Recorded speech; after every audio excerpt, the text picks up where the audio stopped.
Makati Councilor and actor Jhong Hilario will do anything to deliver a good time on TV.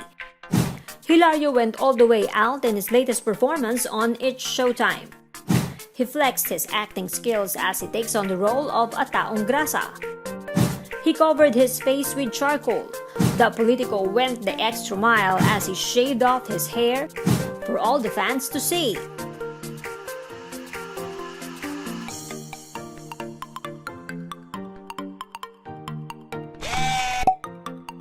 He was able to pull it off and ended up looking this neat.